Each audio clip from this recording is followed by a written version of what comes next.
मैथिली का वह कौन सा उपन्यास है जिसमें जमीन सिर्फ जमीन नहीं बल्कि किसान के अस्तित्व और अस्मिता का सवाल बन जाती है, और जहां शोषित किसान के संघर्ष के साथ साथ नए सामाजिक जागरण की तस्वीर दिखाई देती है? उत्तर है ललित का पृथ्वीपुत्र। यूपीएससी मैथिली साहित्य के लिए पृथ्वीपुत्र को केवल एक उपन्यास मानकर पढ़ना पर्याप्त नहीं है। इसे समझने के लिए सबसे पहले समझिए ललित किस समस्या को केंद्र में रखते हैं। पृथ्वीपुत्र का मूल सरोकार है ग्रामीण समाज, जमीन, किसान और शोषण की व्यवस्था।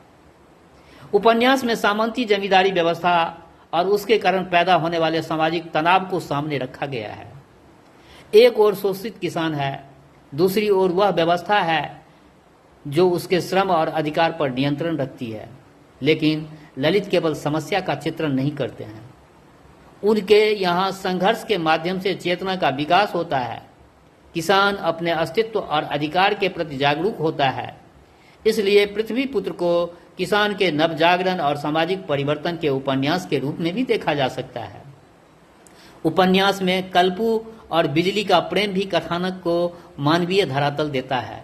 यानी ललित ने सामाजिक संघर्ष को केवल विचार के रूप में नहीं रखा, बल्कि उसके बीच मनुष्य की भावनाओं और जीवन संघर्ष को भी जोड़ा है।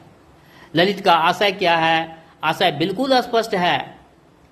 व्यक्ति और समाज दोनों संघर्ष के माध्यम से अपने अस्तित्व और अधिकार को स्थापित कर सकते हैं। शोषण के विरुद्ध चेतना और संघर्ष ही परिवर्तन का आधार बनते हैं। इसलिए यूपीएससी में पृथ्वीपुत्र पढ़ते समय 4 शब्द याद रखिए: भूमि, किसान, शोषण और संघर्ष, और 5वां शब्द जोड़ लीजिए, नवजागरण। यही पृथ्वीपुत्र के कथ्य की मूल धुरी है। यूपीएससी के लिए खास बात, आधिकारिक विश्वसनीय पाठ्यक्रम स्रोतों में पृथ्वीपुत्र ललित के नाम से मैथिली साहित्य के निर्धारित ग्रंथों में शामिल है। इसी तरह के वीडियो देखने के लिए आप यदि मेरे फेसबुक पेज पर देख रहे हैं तो पेज को फॉलो कीजिए।